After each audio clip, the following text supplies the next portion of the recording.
30 বছৰ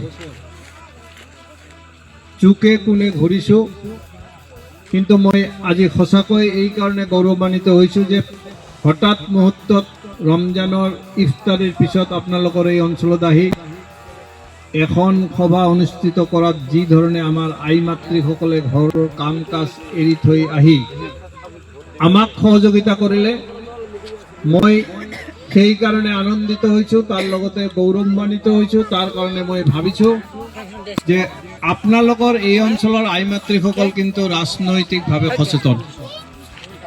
ৰাজনৈতিকভাৱে এই কাৰণে সচেতন বুলি মই কৈছোঁ, তেখেতসকলে এই সভাখনত কি আলোচনা হ'ব, চাচিৰা অল্প এই আলোচনা সভাখনত যোগদান কৰি আমাক সভাখন সাফল্যমণ্ডিত কৰাৰ ক্ষেত্ৰত যি ধৰণে সহযোগিতা কৰিলে, সেয়া সঁচাকৈয়ে মই 30 বছৰত পোৱা নাই। আমাৰ সমষ্টিৰ ভিতৰত এনেকৈ কোনো মহিলা মানুহ আহি সহযোগ নকৰে। যি কি নহওক, ৰাজনৈতিক বতৰ 2026 বিধানসভা নিৰ্বাচন, এই নিৰ্বাচন সম্পৰ্কে মই সংক্ষিপ্তভাৱে 2 এষাৰ কথা ক'বলৈ ইচ্ছা প্ৰকাশ কৰিছোঁ।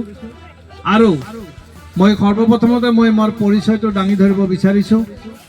মই গোৱালপাৰা জিলা AUDF জিলাৰ সভাপতি হয় আৰু 14 নং গোৱালপাৰা পূব বিধানসভা সমষ্টিৰ টিকট প্ৰত্যাশী, অৰ্থাৎ মই অহা 2026 চনৰ বিধানসভা যিটো নিৰ্বাচন, এই নিৰ্বাচনত AUDF দলৰ পক্ষৰ পৰা মই টিকট বিচাৰিছোঁ।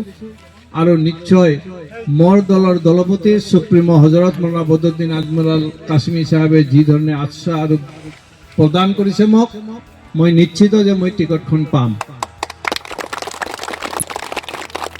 কিন্তু যিহেতু ৰাজনৈতিক বতৰ বুলি মই কৈছোঁ, এই সময়ত বিভিন্ন ৰাজনৈতিক দলে কিন্তু আমাৰ মাজত আহিব, আমাৰ বিশেষকৈ মাইনৰিটি সম্প্ৰদায়ৰ মানুহৰ ভোট বিচাৰি আহিব আৰু তেখেতসকলে আমাৰ ভোটখিনি লৈ যোৱাৰ পিছত আৰু কিন্তু ঘূৰি নাহিব হয়।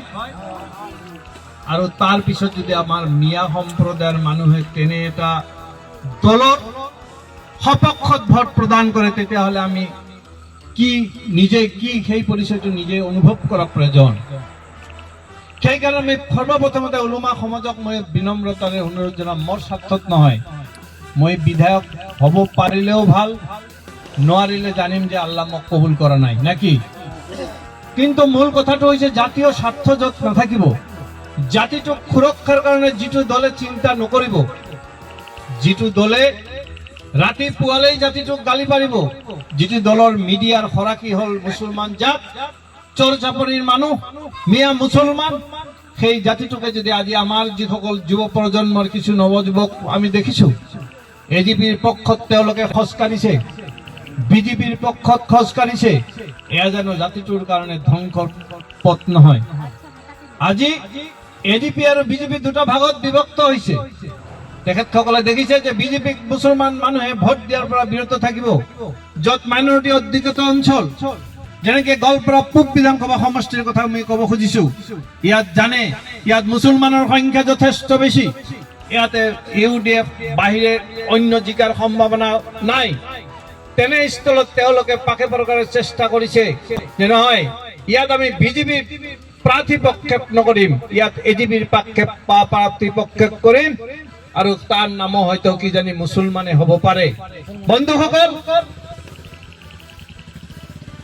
80-81 যে অসম আন্দোলন, এই অসম আন্দোলনৰ আচুৰ সৃষ্টি আৰু জাতিটোক ধ্বংসক আমাক ঠেলি দিয়াৰ এইটোৱে জানো দল নহয়, AGP দল নহয় জানো? যিটো দলে আমাক বহিৰাগতৰ নামটো আখ্যা সেই দলে আনিছে AGP দল। তাৰ পিছতো আমি AGPক ভোট দিবৰ কাৰণে আমাৰ যুৱ প্ৰজন্মৰ নেতাসকল, উদীয়মান যুৱকসকল, সুশিক্ষিত যুৱকসকল তেওঁলোকৰ পিছত ঘূৰিছে। AGPক জিকাব তেওঁলোকে চৰকাৰী আঁচনি ল'ব।